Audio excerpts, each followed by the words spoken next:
Всем привет, вы на канале SuperKit. Все я тут меняю, кому-то чего-то докупаю. В этот раз я решил купить обнову для себя и заменить имеющийся проц FX400 на FX 8350.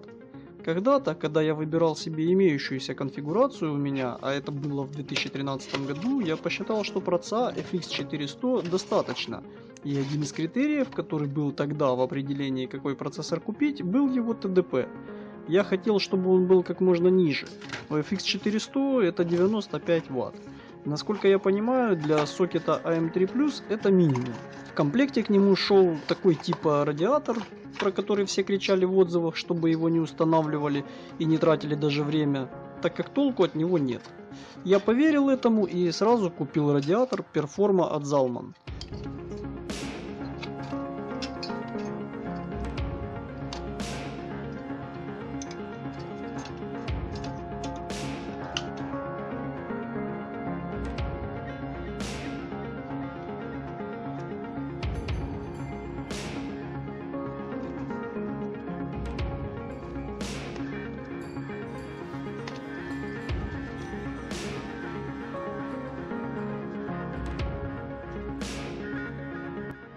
Несмотря на то, что к новому процу в боксовой упаковке также идет радиатор, я и в этот раз ставить его не буду, и скорее всего он так и пролежит, как и к 400.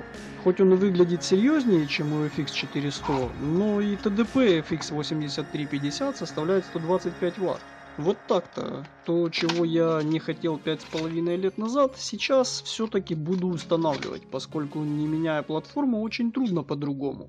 Можно, конечно, было взять 8 ядер с 95 Вт ТДП, но частота такого проца была бы 3,4 ГГц, что даже ниже того, что было у FX400, а было, да и есть, собственно говоря, 3,6 ГГц.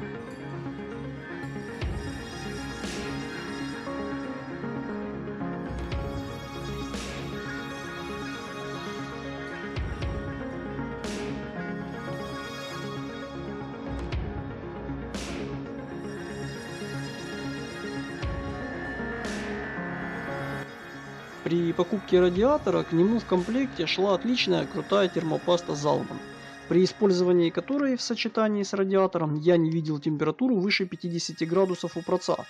И это при том, что скорость вращения радиатора была искусственно уменьшена сразу двумя факторами. Первый – это резистор в разрыв цепи с вентилятором, а второй – это установка минимальных значений вращения вентилятора в биосе. И при таких установках температура лишь до 50 градусов у проца FX от AMD.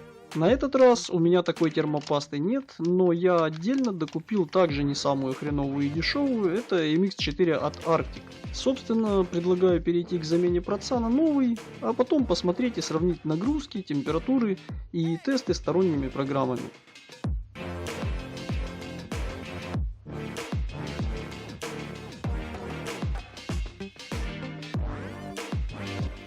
Коль уже такое событие, то нашелся и повод почистить комп.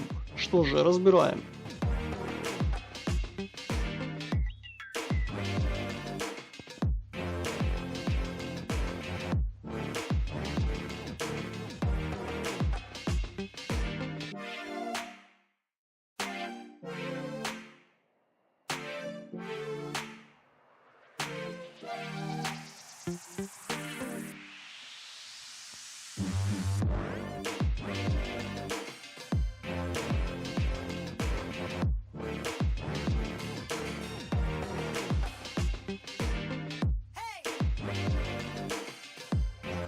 Вот так выглядит термопаста через 5,5 лет использования. Для тех, кто состоит в секте пастоперемазывателей, через каждые полгода смотрите тесты под нагрузкой, которые будут позже. Я спецом смонтирую так, чтобы можно было сравнить и было наглядно видно, что было, а что стало. К сожалению, именно сравнить термопасты не получится, так как для этого нужно иметь все факторы одинаковыми. А у меня же новый проц, который имеет плюс 30 Вт ТДП.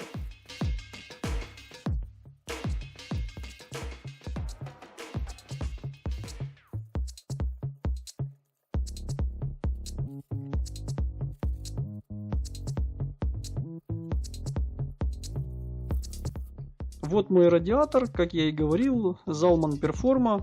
Мне, правда, казалось, что он больше, пока он был в системнике. Эта система охлаждения – одно из самых важных вещей в ПК, которые я купил, задушив жабу предварительно, так как из-за цены не мог решиться, но теперь по жизни абсолютно не жалею, потому что при его покупке я наконец-то узнал, что такое тихая работа компа.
Шприц с термопастой MX4 вроде и небольшой, но реально по ощущениям я максимум использовал 10%. Теперь радиатор.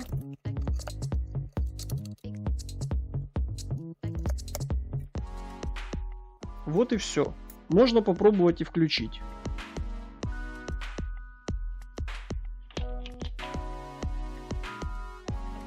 Ага, ну да, сетевой фильтр не включил-то.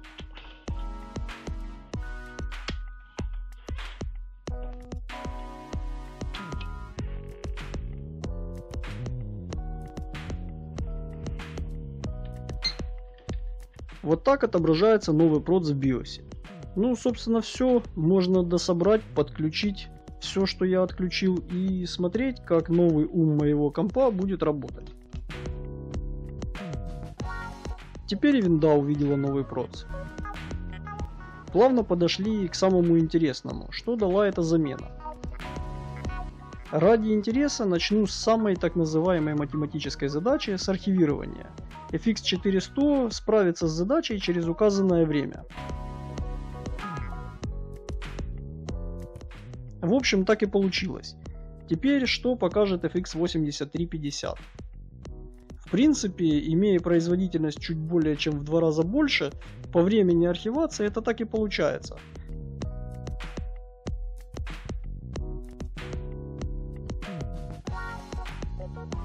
Против практически 10 минут архивирования здесь получается чуть более 4 минут. Также я замерил время обработки видео про Winchester Toshiba. И здесь разница не такая очевидная. Данный ролик кодировался 15 минут процом 400 и 10 минут 8350. То есть разница всего в 1,5 раза.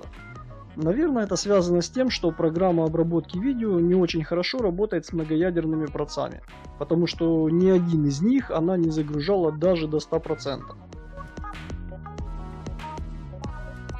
Пусть это кому-то покажется неважной задачей, но я смотрю футбол в онлайне, и когда идет сразу несколько матчей, которые я хотел бы посмотреть, то уже давно пришел к выводу, что проще записывать то, что мне нужно, чем потом ждать несколько часов или вообще день и дольше, когда матч появится на торренте.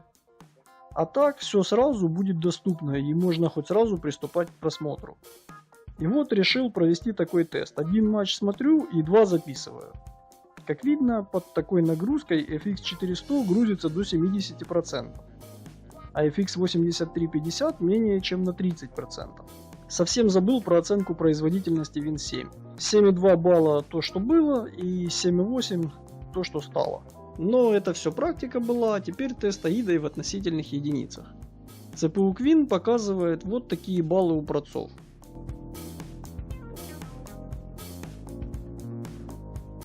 Ну и этой же AIDA для каждого из процов будет стресс-тест, чтобы посмотреть, до какой температуры дойдет значение под длительной полной нагрузкой в 100%.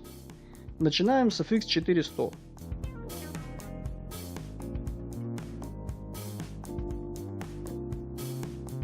И данный проц нагрелся всего до 48 градусов при тесте более 6 минут. Напомню, что у меня вентилятор для уменьшения шума вращается на дважды пониженной частоте с помощью резистора, а также ограничением в BIOS. И 48 градусов это при таких настройках вентилятора.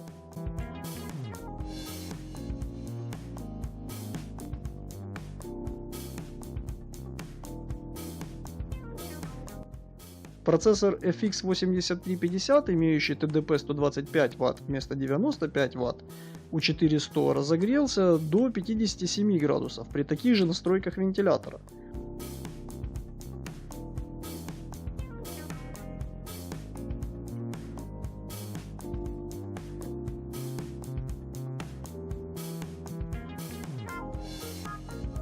После этого в BIOS я все же разрешил крутиться сильнее вентилятору, начиная с более ранних температур, чем было установлено до этого.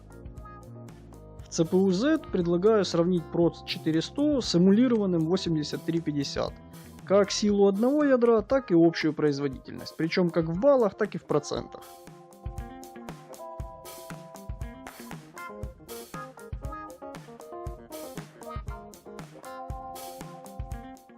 Ну а это уже 8350, реальность и теория, так сказать. Уже монтируя видео, заметил, что процессор FX 400 был немного подразогнан со своей базовой частоты 3,6 ГГц до частоты 3,9 ГГц. Честно говоря, как так вышло, я даже не могу сказать, потому что не помню, чтобы разгонял проц. Реальный разгон составил менее 10%, конечно, он лучше отобразил возможности FX 400, но думаю, что это не принципиально. В целом же картина того, что было и того, что стало, ясна.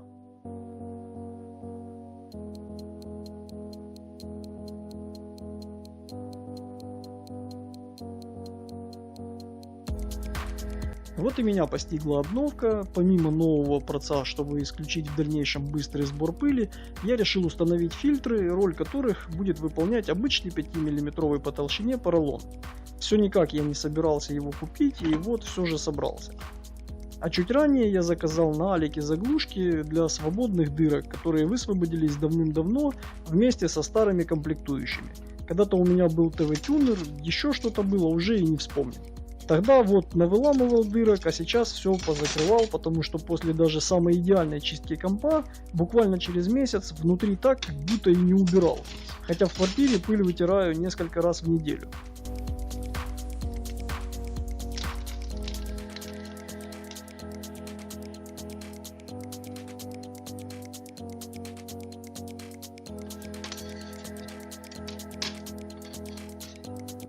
Что же касается термопасты, наверное, она хуже штатной залмановской, но тоже неплохо в целом. В простое комп показывает 40 градусов и даже видел 37, и это при том, что в комнате 25. Почему решил сменить именно процессор и скорее, собственно говоря, только процессор? Не захотел менять все и доплачивать очень сильно за то, что мне не нужно, или же то, что у меня и так есть. Как самый главный пример, это мои 32 гигабайта АЗУ.